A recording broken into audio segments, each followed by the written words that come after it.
Mesdames, Messieurs, peuple congolais, chers membres de la diaspora, je vous informe que je ne trahirai jamais mon pays, le Congo-Brazzaville, la terre de mes ancêtres, de mes parents, de mes amis, de mes amours, de mes compatriotes.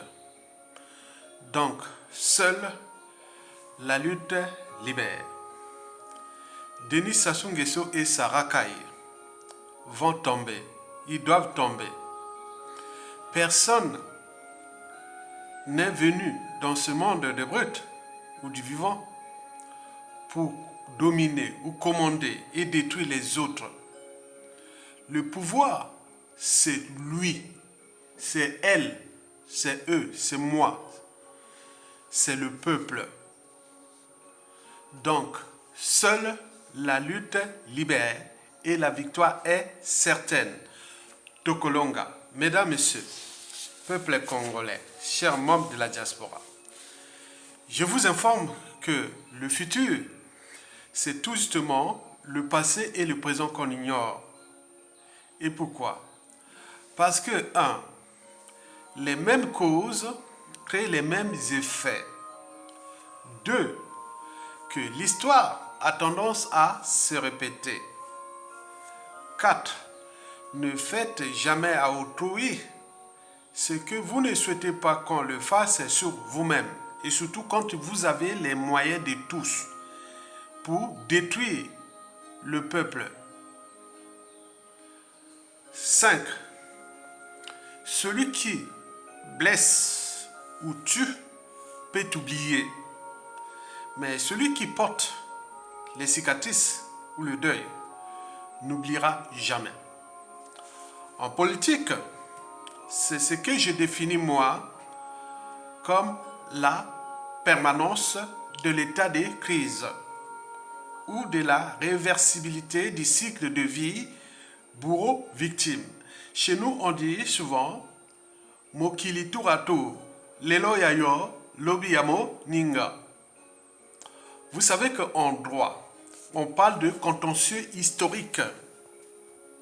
Par ailleurs, plus une nation ou société donnée a des contentieux historiques non traités, moins cette nation ou société a de l'avenir. Et pourquoi?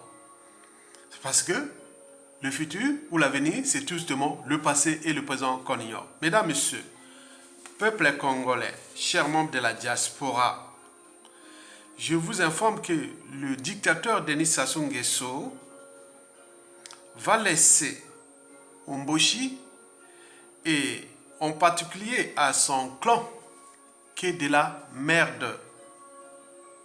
Une bombe à fragmentation, un volcan dormant de contentieux historiques. Et pourquoi?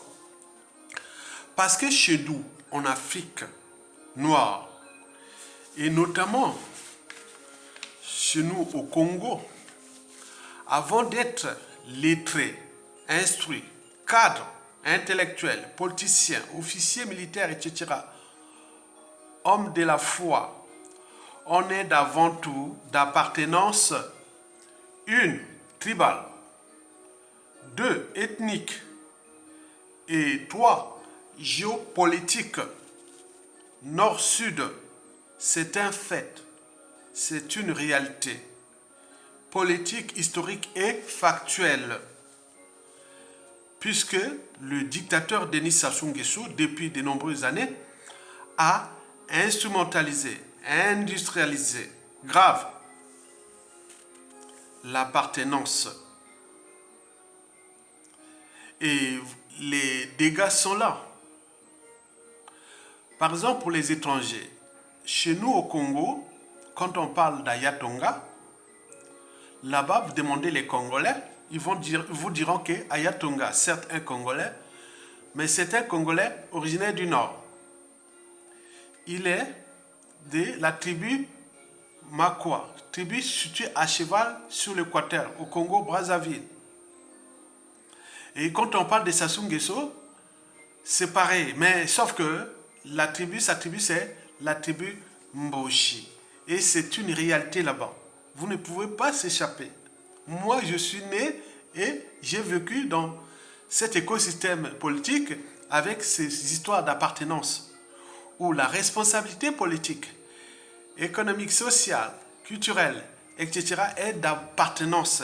Elle n'est pas individuelle. C'est ça le problème là-bas. C'est-à-dire, la tribu ou la géopolitique nord-sud, l'ethnie prive sur la citoyenneté nette et brute et nette. Là-bas, la citoyenneté est par appartenance. L'appartenance nordiste, sudiste de telle tribu. Nous avions au Congo plus de 8 groupes ethniques regroupés autour de 65 tribus. Vous imaginez. Donc, il s'agit là d'une interprétation culturelle de la politique et de la citoyenneté, toujours par appartenance. Elle est aboutie historiquement jusqu'à nos jours. Par exemple, au Rwanda, en 1994, le génocide rwandais fut le génocide d'appartenance tribale entre les Hutus et les Tutsis. Et les Tutsis, aujourd'hui minoritaires, ils sont minoritaires, qui gouvernent ce pays-là depuis 1994. Historiquement, ce fut la majorité. Et on est arrivé à cette crise-là, humanitaire, qui avait abouti au génocide. Historiquement, chez nous, au Congo-Brazzaville, depuis le coup d'État sanglant France-Afrique de Denis Sassou Nguesso, c'est toujours des histoires d'appartenance là. On a massacré les populations par appartenance tribale. Alors que vous, ici, en Occident, ailleurs, la responsabilité politique ne serait pas par appartenance. Ce sont des courants de pensée, des convictions, le sens de l'État, parce que dans une organisation, qu'elle soit État, entreprise ou association, lorsqu'il y a un dysfonctionnement, c'est celui qui a la tête qui en est responsable. Le poisson pourrit toujours par la tête, la chaîne des responsabilités. Mais nous, on se dit, bon, ben, c'est tels les gens de telle tribu, parce que le président est de telle tribu. Parce que le président est de telle géopolitique, nord ou sud. Et quand ça change, tout a changé. Et donc, on arrive à des inégalités, des injustices, de l'oppression, de la barbarie, des crimes et autres. Sur ce point, Sassou Nguesso est le champion incontesté de l'appartenance tribale, ethnique et géopolitique pour la conservation de son pouvoir. France-Afrique. Vous avez tout compris. Mesdames, Messieurs, peuple congolais, chers membres de la diaspora, je vous informe que l'histoire a tendance à se répéter. Et qu'est-ce que cette histoire qui est déjà là, chez nous au Congo, elle est tragédique, elle est dramatique, elle fait partie des amalgames, des négationnismes, de la guerre des mémoires et de compagnie.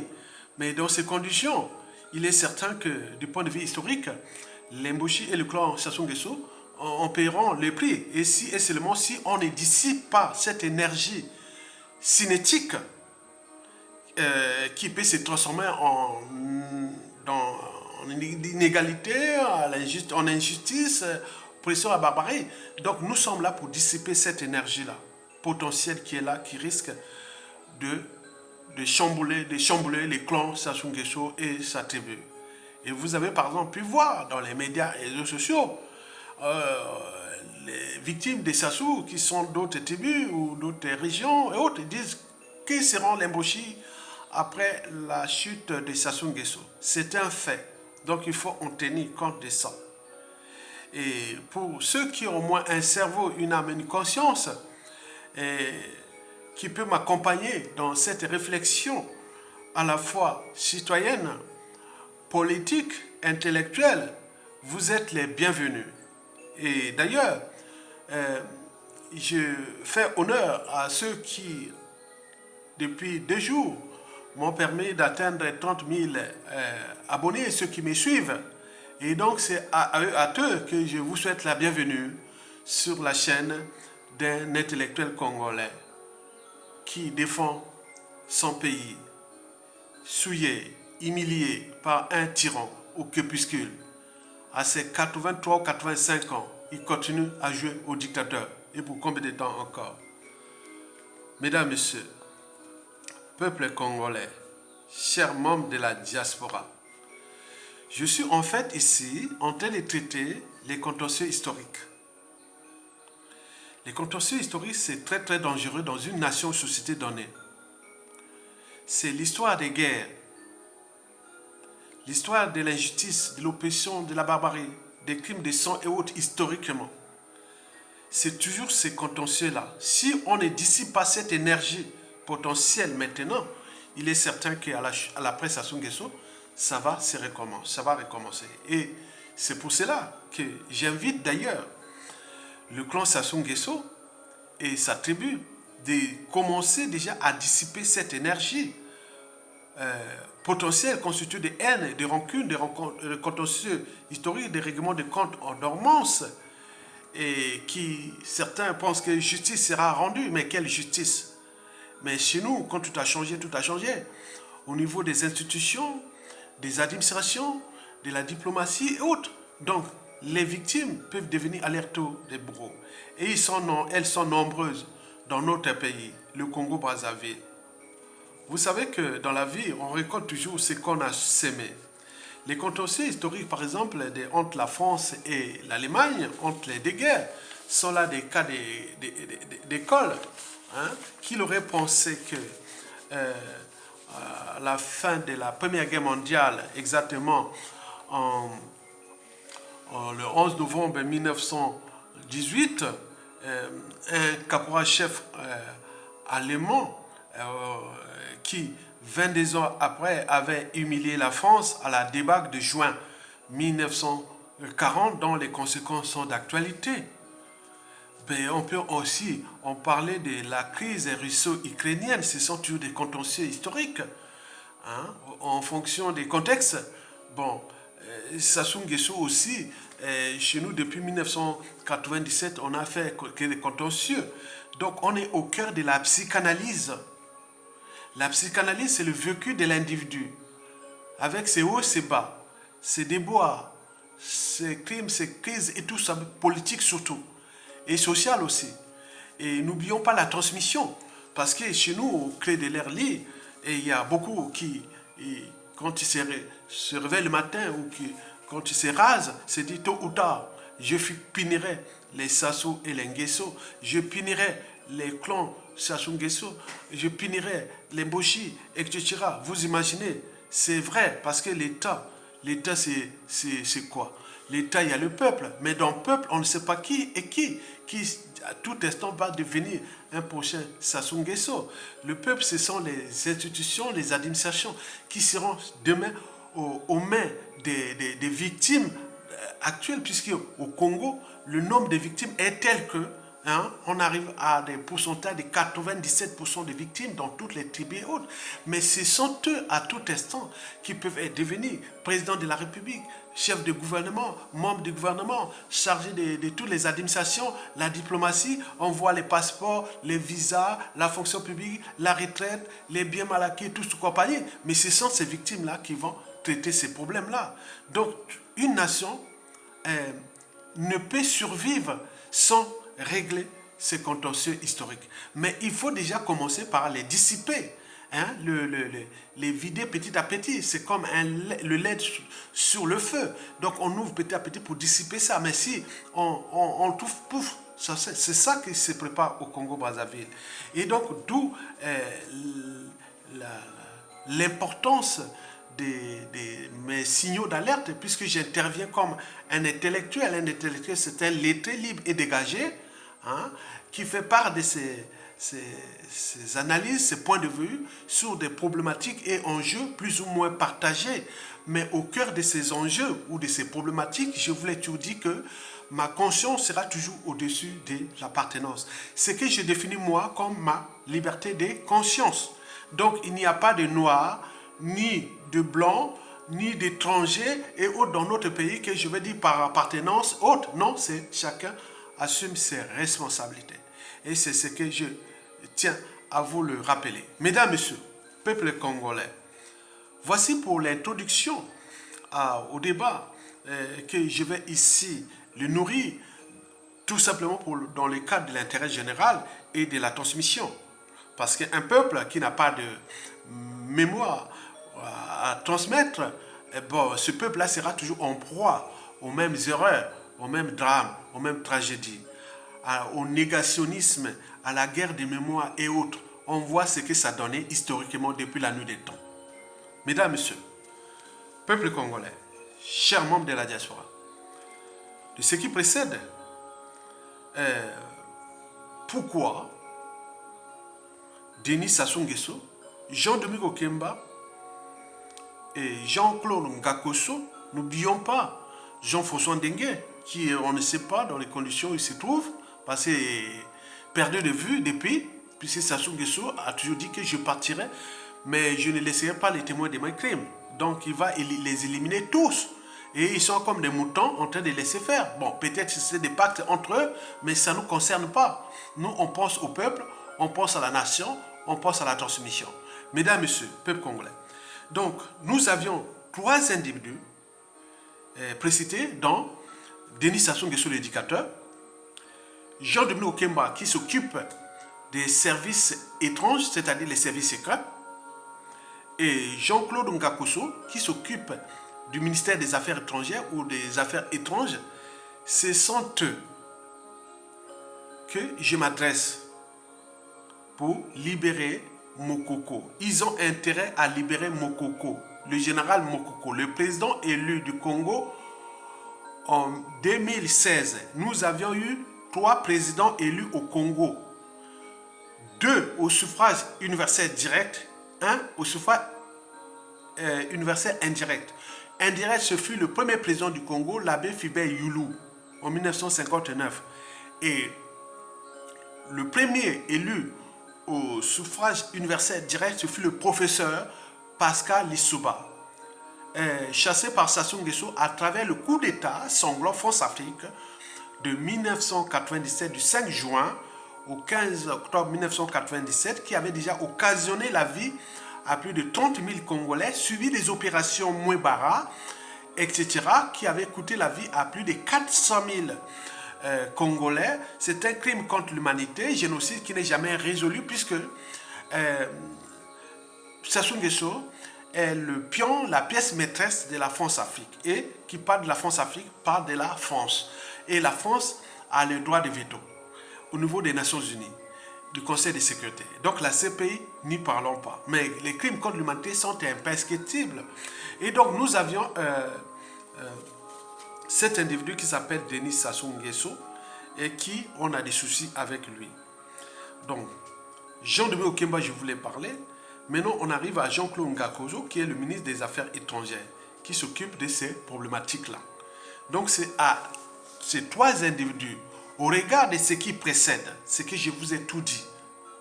Et donc, je vais vous donner les 5 raisons pour lesquelles j'invite le dictateur Denis Sassou Nguesso, Jean-Dominique Okemba, le patron des services secrets, et Jean-Claude Ngakoso, qui s'occupe des affaires étrangères, à libérer, coûte que coûte, le général Jean-Marie Michel Mokoko. Parce que c'est lui, le 2e président, qui était élu au suffrage universel direct le 20 mars 2016, qui, depuis, coupé en prison depuis le 16 juin 2016, pour rien. Et c'est à eux que je m'adresse ici. C'est un appel citoyen, humaniste, politique, intellectuel, etc. Alors, quelles sont ces 5 raisons pour lesquelles ces 3 individus, n'oublions pas un 4e individu qui est porté disparu, Jean-François Ndengue, à libérer Jean-Marie Michel Mokoko et par translation tous les prisonniers politiques. La première raison sur les 5 est juridique, c'est-à-dire constitutionnelle, etc.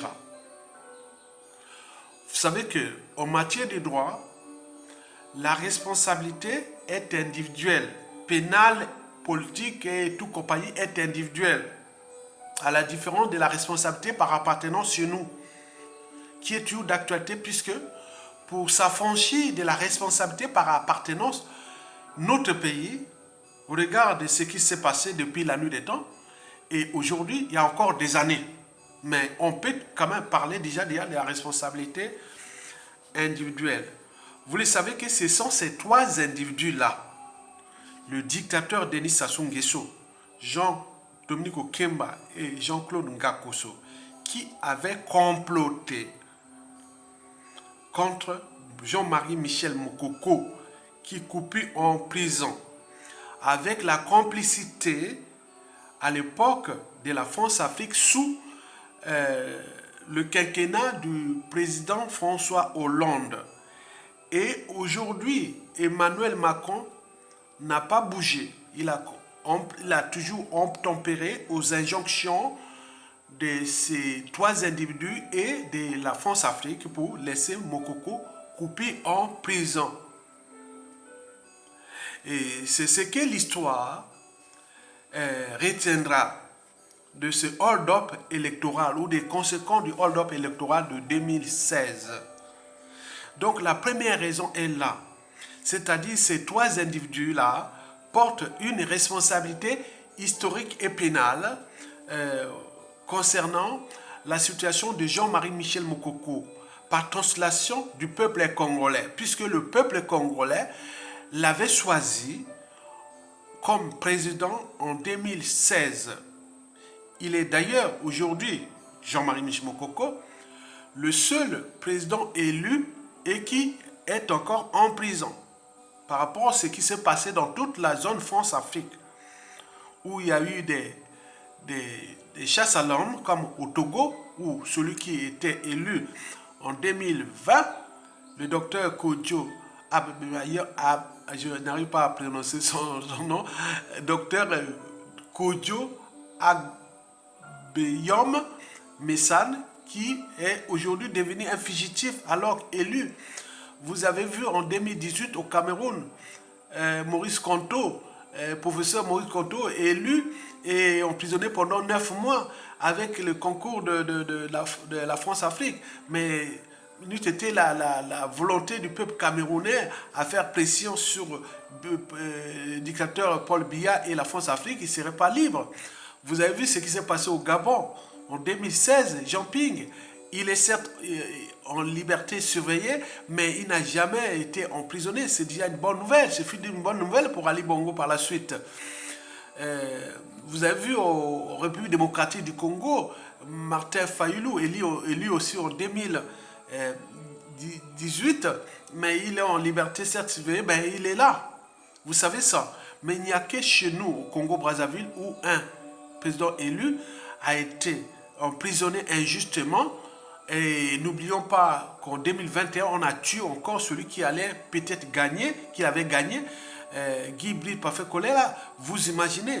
Et c'est toujours au cœur de cette injustice faite au peuple congolais, toujours ces 3 individus, ou même 4 individus, dont Denis Sassou Nguesso, Jean-François Ndengue, Jean-Dominique Okemba et Jean-Claude Ngakoso, on le sait. Donc cette première raison-là est importante parce que sans ces 3 hommes-là, la situation de Mokoko et de ce pays-là, depuis 2015, ne serait pas dans l'état actuel. Donc ce sont ces 4 individus-là qui tirent les ficelles. Donc on est là pour les responsabiliser par rapport à ce que j'ai introduit au début de cette vidéo. La deuxième raison pour laquelle Jean-Dominique Okemba, Denis Sassou Nguesso, Jean-Claude Ngakoso et Jean-François Ndengue, on ne sait pas où se trouve, à libérer Mokoko, cette raison est politico-clanique et France-Afrique. Explication. En 2016, avant les présidentielles, un proche du dictateur l'avait d'ailleurs déconseillé qu'avec le mal que nous, on a fait dans ce pays, bon, laissez Mokoko gérer cette affaire-là. Parce que cette affaire-là de l'après Denis Sassou Nguesso là, elle est géopolitique. Nord-Sud, si Mokoko ne règle pas ces problèmes-là, nous aurons des soucis tôt ou tard avec nos compatriotes du Sud. Donc Mokoko est le seul à régler ce bazar-là parce qu'il il fait partie des repères historiques, il est les symboles et autres. Donc laissons-le gérer ça. Et qu'est-ce que Sassou Nguesso avait répondu à l'époque à ce monsieur-là, qui est aujourd'hui en exil, quelque part devenu fugitif? Et il avait alors répondu à ce monsieur que, avec le mal que j'ai fait dans ce pays, avec les crimes que j'ai commis dans ce pays, si je quitte le pouvoir, je suis un homme mort. Et je ne crois pas à Jean-Marie Michel Mokoko. Il est trop droit. Donc, c'est là que c'est compliqué. Je suis sûr et certain, si je libère Mokoko, j'aurai des soucis. Donc, par conséquent, je suis obligé d'aller au hold-up électoral. Ça passe ou ça casse.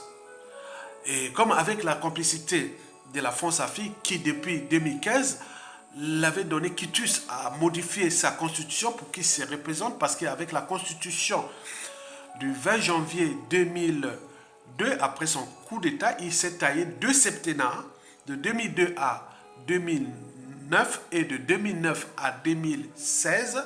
Donc il se disait que bon, ben, la constitution, il faut la modifier comme on peut changer. Hein. Donc c'est comme ça. Et donc la France-Afrique de président François Hollande l'avait donné quitus, voilà, donc modifier cette constitution. Au passage, on a massacré des populations.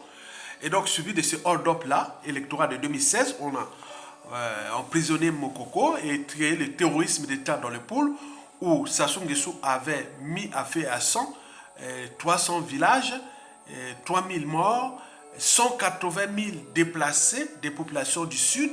Il faut qu'on fasse les chiffres des Nations Unies, sont là. Et voilà pour cette deuxième raison-là que Sassou Nguesso n'a pas intérêt. Pour lui, il pense que libérer Mokoko, ce sera fini pour lui. Le deuxième individu que j'interpelle ici, c'est tout justement Jean-Dominique Okemba, qui avec Jean-François Ndengue, le 16 juin 2016, ils ont fait la fête dès qu'on l'avait arrêté Mokoko et que le ciel n'était pas tombé et qu'il n'y a pas eu de coup d'état, de mouvement et autres. Et donc ils étaient aux anges. Et donc cet individu-là était content parce que lui pense que après Sassou Nguesso, c'est lui. Hein? C'est lui. Donc Mokoko prenait le pouvoir en 2016, c'était fini pour lui. Lui pensait comme ça. Donc il en a joué de tous ses réseaux. France-Afrique, au pays, tous compagnie, pour comploter contre Mokoko. Vous savez que j'ai subi un procès France-Afrique ici, dont moi et le colonel Bienvenu Mabilmono fut condamné à payer des amendes, chacun de 1500 €, et avec les frais et tout compagnie, et ce qui s'est passé. Donc, pour la France-Afrique, là, c'était pour dire que Mokoko n'avait pas raison d'être au pouvoir ou en liberté. Parce qu'on disait que Mokoko aurait formaté un coup d'État depuis le Gabon, alors que c'était faux. D'ailleurs, au moment du procès, Denis Sassou Nguesso n'a pas tenu compte de ce complot-là. Mais pourquoi nous condamner ici en France? C'était pour faire taire les réseaux Mokoko en France. Vous avez tout compris ça. Donc ça, c'est l'ensemble des contentieux qui sont là. Et que chez nous, là-bas, tout est par appartenance. Donc tribal, ethnique et autres, que beaucoup n'ont pas digéré, accepté ce qui s'est passé à nous et autres, surtout dans la partie nord. Que voilà, les gens qui ont partagé une information d'IA publique et qui vont choper ces procès, et voilà ce qui s'est passé. Donc vous imaginez. Donc il y a trop d'enjeux autour de la libération de Mokoko sous Jean de Okemba, qui lui pense qu'après Sassou Nguesso, c'est son tour. Et qui aujourd'hui se bat avec le fils Denis Christian Sassou Nguesso et d'autres membres du corps pour succéder à lui, comme si ce pays-là est devenu leur propriété privée, chèrement acquis avec le sang des Congolais en 1997, dont les conséquences sont d'actualité. Est-ce que ce pays-là est devenu leur propriété privée? Certainement pas. Avec tout le mal qu'ils ont fait dans ce pays, certainement pas. Ils ne vont pas y passer parce que les couteaux sont tirés. D'où il faut dissiper cette énergie-là parce qu'il y a derrière toujours les problématiques tribales, ethniques et géopolitiques et l'ensemble du consensus, c'est-à-dire il y a une convergence des luttes que tout sauf le clan et la tribu au risque d'arriver dans des situations compliquées et qui nous sommes là pour alerter, toujours alerter.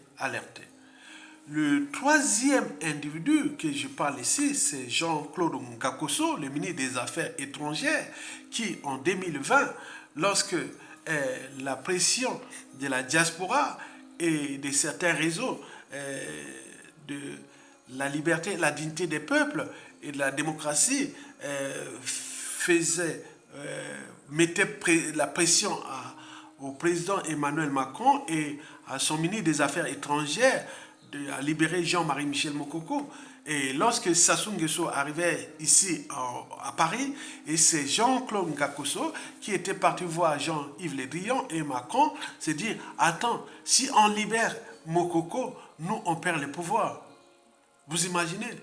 Et donc Jean-Claude Ngakosso avait conspiré ici dans la France-Afrique et que non mais il ne faut pas libérer Mokoko et de ce fait Jean-Yves Le Drian, alors ministre des Affaires étrangères, avait obtempéré. Donc on a laissé Mokoko en prison. Et donc ce qui fait râler les réseaux de la libération, de la résistance des victimes. Et qui si demain on fait pareil à tout cette racaille-là et compagnie. Donc vous imaginez là en cœur des contentieux historiques. Donc nous avions eu trois individus. Un qui avait peur de perdre le pouvoir et d'être traité comme la plupart des dictateurs quand ils perdent le pouvoir. Il y a deuxièmement Jean-François Ndengue et qui avec Jean-Dominique Okemba pensait déjà à la succession et voilà, et le troisième et qui est dans la mêlée, il dit bon ben si on libérait Mokoko, on perd le pouvoir là, chez les Mboshi vont perdre le pouvoir. Vous avez tout compris? Voilà la vérité. Voilà la vérité. Vous avez tout compris? Très bien. La troisième raison sur 5 est tribale. Vous savez que chez nous, avant d'être en politique, intellectuelle et autres, on est d'avant tout d'appartenance tribale. Donc ce qui venait de se passer à Jean-Marie Michel Mokoko, sa tribu, et qui est la plus peuplée, où il y a beaucoup d'intellectuels, civils, politiques et militaires, historiquement, le pouvoir de Sassou Nguesso ne tenait que sur 3 piliers ethniques, dont la tribu de général Mokoko et la tribu Kouyou de deux ex-présidents, Marien Ngouabi et Yombi Opango, et puis la tribu de Sassou Nguesso, qui avait tous roulé cette tribu-là depuis la nuit des temps, dans la farine. Et donc, là, le message passe très mal dans la tribu. Intellectuels, politiciens, et point. Donc, se disent militaires et autres. Non, il faut à un moment ou l'autre que ce contentieux-là soit réglé. Parce que Sassou Nguesso va laisser le karma à Omboshi, puisque commençons à dire l'histoire de Marien Ngouabi et de Yombi Opango, qui les a tous roulés dans la farine. Un, il a assassiné, l'autre, il a ravi le pouvoir. Et voilà, avec le Kouyou, sur les 3 tribus, Makwa, Kouyou et Mboshi, il y a les contentieux avec les Kouyou, c'est pas terminé, puisqu'il est encore là. Vous savez que chez nous, quand tout a changé. Maintenant, là, il vient d'ajouter un contentieux avec les Makwa de Mokoko. Et donc, ça met en danger sa tribu, puisque tout autour des autres tribus sont en guet-apens contre les Mboshi. Et c'est une réalité. Les officines, les canaux, les réseaux en parlent. que tôt ou tard, il faudra régler le problème Boshi. Comment cela se fait-il qu'un seul individu s'est accaparé d'une tribu et qu'ils ont les moyens de commandement militaire, politique et autres, administratif et tout, au lieu de prendre les responsabilités, se dire, ah tiens, on n'a qu'une nation, l'unité nationale et beaucoup de choses comme ça, mais non, rien du tout. Donc ils sont pris dans l'ANAS de Sassou Nguesso, comme si le pouvoir est une loi naturelle et comme si les Mboshi sont faits pour commander. En même temps, ils ont détruit ce pays. Vous imaginez, les couteaux sont tirés. Et je suis bien positionné, tant au niveau tribal, ethnique ou intellectuel, autre pour vous en parler. Donc, il y a des gens, ça mal, cette arrestation et cette situation de Mokoko rend très mal les relations culturelles entre les Mboshi et les Makwa. Et n'oublions pas dans toute la partie nord du Congo. N'oublions pas que d'autres prisonniers politiques, et dont le ministre André Okombi Salissa, ne mettons pas que depuis le coup d'État, Sassou a cessé d'assassiner les officiers d'autres tribus du Nord qui l'avaient aidé à revenir au pouvoir. Donc vous imaginez tout ça, c'est un bouillon de culture pathogène, c'est une bombe à retardement, c'est autre. Tenons compte de la psychanalyse et autres. Tôt ou tard, il faut que le problème Mboshila soit traité. Mais n'oublions pas, dans le sud, là où Sassou n'a cessé de massacrer, et il en a tué beaucoup là-bas, les cadres civils, politiques et militaires. Vous imaginez, le Congo est en danger. Mesdames, Messieurs, peuple congolais, chers membres de la diaspora, pire encore, il faut se dire que toujours à Makwa, vous avez vu les individus comme Firmin Ayessa et autres sont maintenant isolés. Et donc là, ils n'ont plus d'assise. Mais nous, là-bas, on se dit, mais pourquoi vous avez laissé passer le pouvoir dans la tribu où le peuple congolais a élu Mokoko? C'est une chance qui arrive rarement. Je ne parle pas le pouvoir pour faire comme Sassou Nguesso l'a fait, mais c'est une chance, comme on voit ici en France, on voit dans beaucoup de pays, qu'un originaire de votre localité ou de votre autre, qui est haut sportif, qui est un homme politique important, qui fait bien des choses, ou de tous les niveaux. Donc vous imaginez quel honneur que les Congolais aient voté Jean-Marie Michel Mokoko. Donc ça passe très mal, cette histoire-là. Qu'il faudra bien régler cette affaire-là.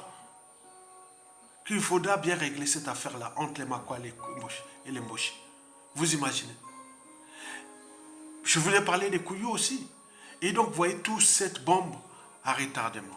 Mesdames, Messieurs, peuple congolais, chers membres de la diaspora, la quatrième et avant-dernière raison pour laquelle j'en appelle à Denis Sassou Nguesso et à Jean-Dominique Kemba et Jean-Claude Ngakoso, n'oublions pas Jean-François Dengue, qui est certain, selon les mauvaises langues, qui serait entre la vie et la mort. Donc on ne sait pas où il est. Donc vous imaginez tout ce monde-là. L'histoire des dictatures, ça finit en général très mal. Mesdames et messieurs, la quatrième et avant-dernière raison là est France Afrique. Vous savez que la succession de Sassou Nguesso, comme il se dessine déjà entre eux dans le clan, il y a Jean-Dominique Okemba, le fils grand voleur de Nikise Sassou Nguesso, Jean-Dominique Okemba, qui a dit qu'on a tué dans le sud, le ciel n'est jamais tombé. Donc 2/3 de la population, c'est-à-dire en guet-apens contre Jean-Dominique Okemba. N'oublions pas la géopolitique du Nord, là, avec l'histoire des Makwa, là. N'oublions pas l'histoire des Teke avec les Tchourou. Tout ça, les affaires des assassinats, que tous les crimes ou homicides ou empoisonnement, c'est passé par ces services. Donc au nord là-bas, il y a des gens qui sont là, au guet-apens, contre Jean-Dominique Okemba.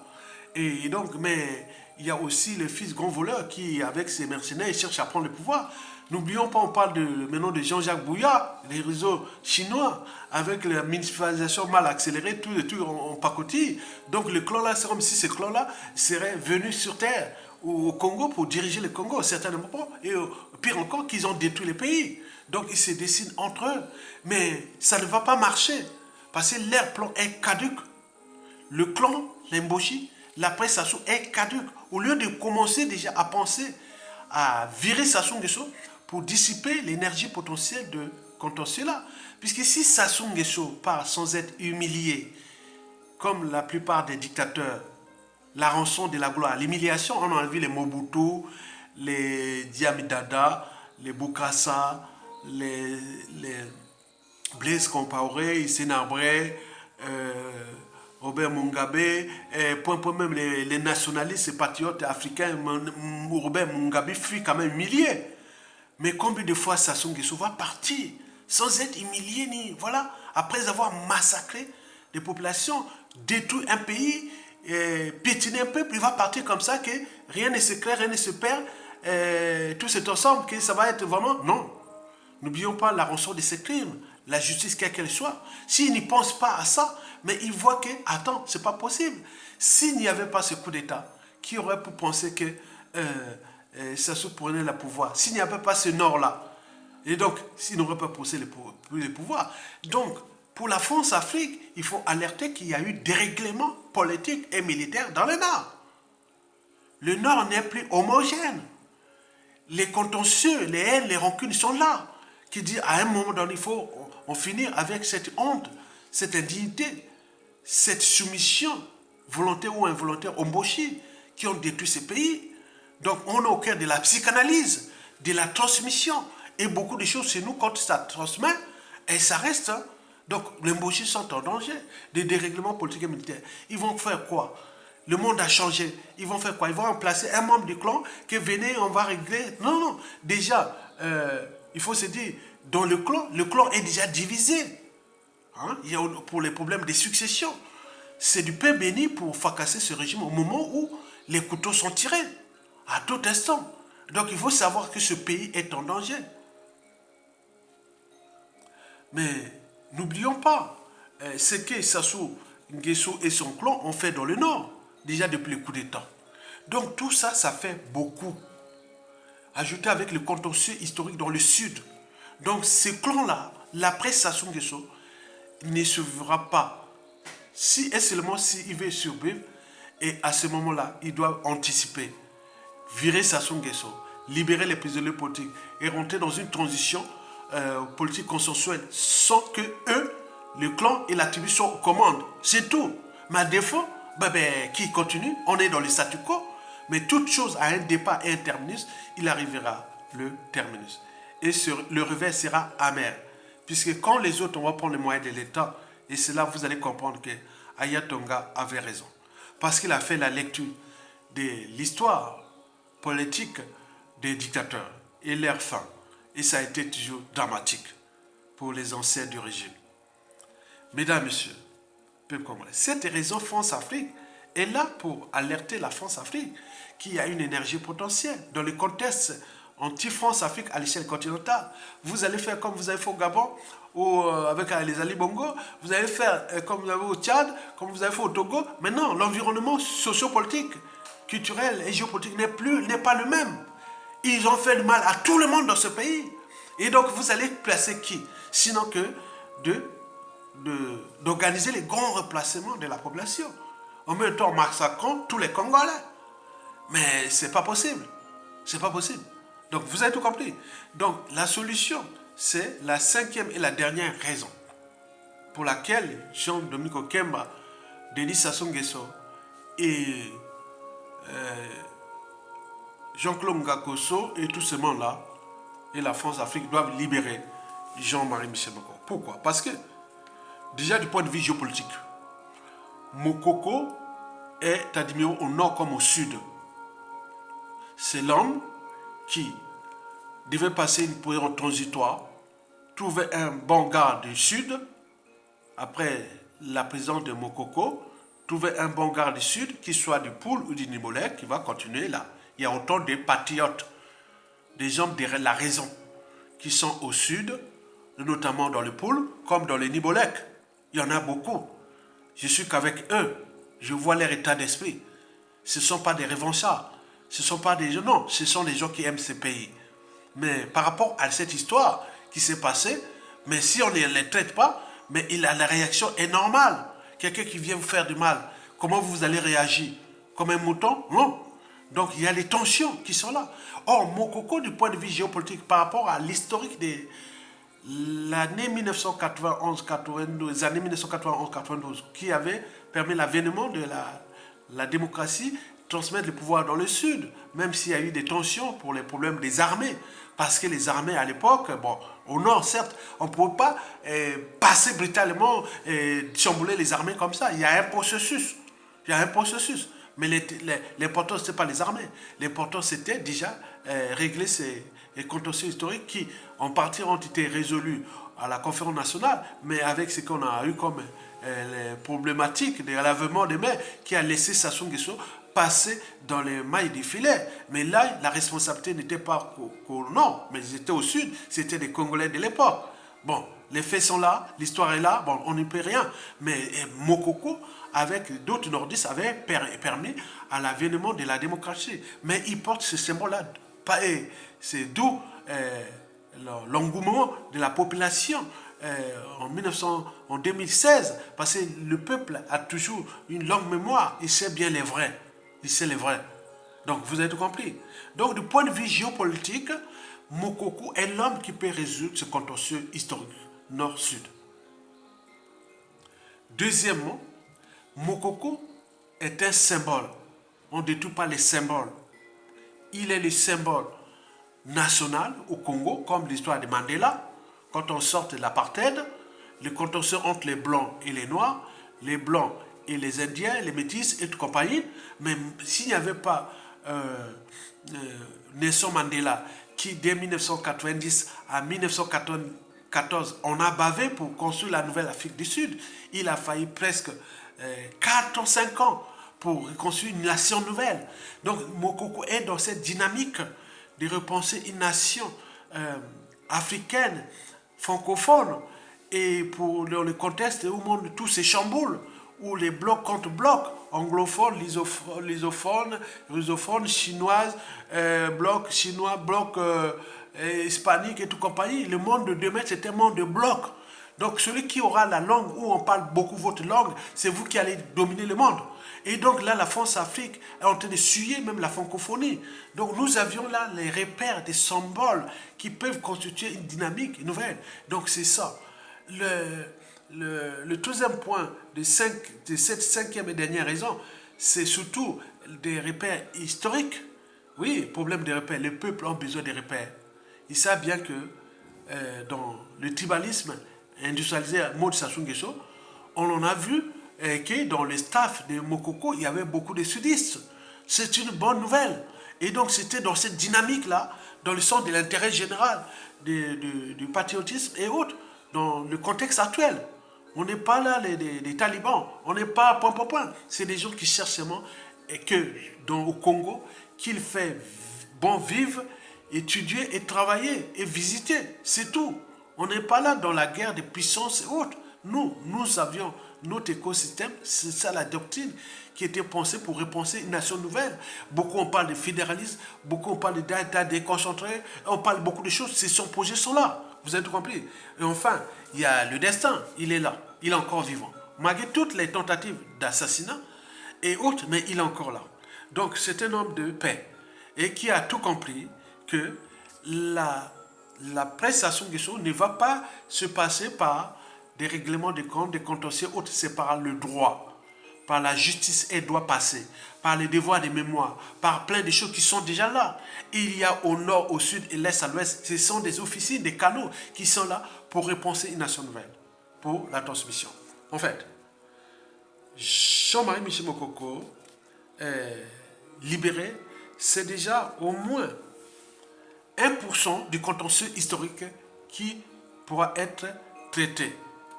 Mais ces 1% là a 90% d'impact positif pour l'après.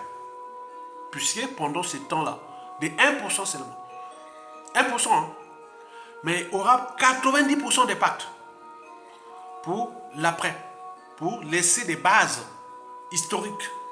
Comme chez nous, au Congo, nous avions deux périodes phares où les gens qui aiment ce pays, qui ont le sens du devoir, le sens de la raison, le sens de la transmission, nous avions eu 2 périodes, dont un Mboshi, Jacques Opango, de Bunji, qui est aujourd'hui dans les ténèbres, alors que Sassou Nguesso, dans sa même tribu, a déjoué, a ruiné ou détruit les Bunji, les Mboshi de Bunji en faveur des Mboshi des Triangles des Bermudes.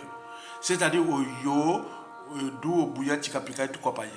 Je ne sais pas si c'est un hexagonal ou un système orthorhombique ou voilà. Donc ce système cristallin Mboshi là.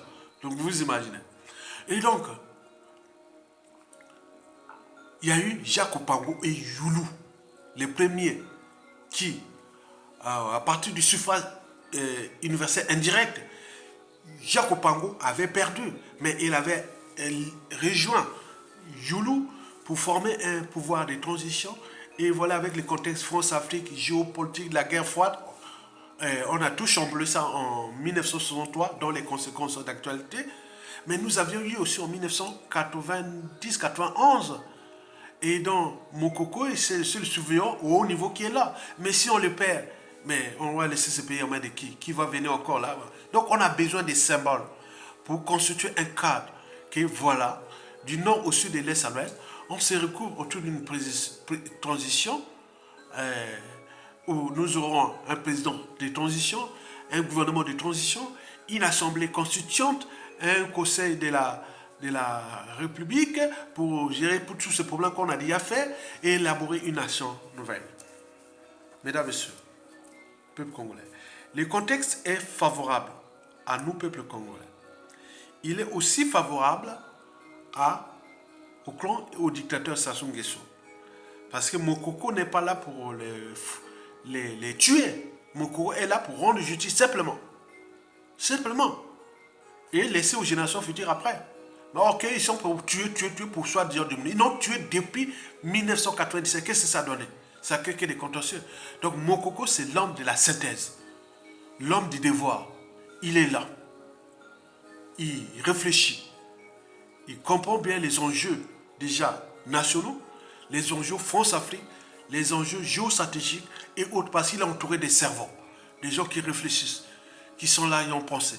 Il comprend bien que dans le concert des nations, dans ce monde improbable, où il y aura les problèmes écologiques, que je connais bien, puisque je suis calé sur ce domaine-là, et les problèmes de pénurie des ressources naturelles, les problèmes des changements climatiques, des problèmes de pénurie en ressources naturelles, bref, tout ce qui est en train de chambouler les équilibres globaux entre les blocs occidentaux et eurasiens, le monde multipolaire, toutes ces hypothèses, tous ces repositionnements de forces et autres. Donc le Congo, c'est un pays qui va compter, puisque c'est un pays qui est la colonne vertébrale de l'Afrique centrale, la région la plus riche d'Afrique, premier au réseau hydrographique, premier au réseau forestier, premier aux ressources naturelles, tout du continent. N'oublions pas, à l'échelle mondiale, il est au premier rang de beaucoup de critères. Donc c'est un bassin d'avenir. Et donc nous devons constituer une réflexion géostratégique, sous-régionale, en tenant compte que nous devons défendre aussi l'Afrique. Et donc dans ce cadre-là, la libération de Mokoko va donner un souffle à la colonne vertébrale de l'Afrique, qui au nord, le Centrafrique, qui est aux mains des Russes, et à l'ouest, le Gabon, le Centrafrique, le Cameroun, la Guinée équatoriale, Sao Tomé.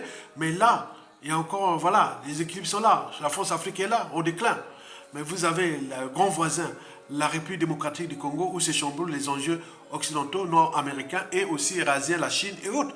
N'oublions pas l'Angola, qui est en bas, qui est aujourd'hui entre l'Eurasien et l'Occident. Donc vous imaginez, donc nous pouvons être là, parce qu'on a la tchatch de la stratégie. Mesdames et messieurs, peuple congolais, likez, partagez, téléchargez pour les besoins de l'histoire et de la transmission. Et n'oublions pas de soutenir la résistance. Et en cliquant en lien, on dit oui, c'est là. Parce que tout le travail n'est pas ici. Le travail, c'est pas dans l'ombre. Là, on aide les réseaux de l'ombre pour la libération. Donc, on ne peut pas mener un combat sans fond. Nous, on ne peut pas aller chercher l'argent chez les gens là. Non, jamais. Nous, c'est nous-mêmes. Même si, en fonction de la situation, vous voyez que ça chamboule, vous allez voir tout le monde entier, les gros, les partenaires et tout ça. Monsieur Aya, qu'est-ce que vous voulez? On vous donne. Non, non, non, non, c'est pas ça. Donc, celui qui paye a le pouvoir. Moi, je ne veux pas là. Moi, le pouvoir, c'est le peuple. Le pouvoir, c'est mon cerveau. Le pouvoir, c'est mon histoire. Donc, partagez, likez et cliquez en bas. Faites une petite contribution pour les patriotes, pour les universalistes et beaucoup. Nous allons libérer ce pays-là. Mokoko sera libéré. Il va prendre le contrôle de la transition. Et c'est là l'enjeu. Pour sauver ce pays, pour sauver le peuple, pour sauver l'Emboshi, pour sauver ça. Quand tout ce qui à côté pense déjà au règlement des comptes et autres. Donc nous sommes dans cet état d'esprit. Vous avez tout compris. Likez et partagez. À bientôt. Tokolonga.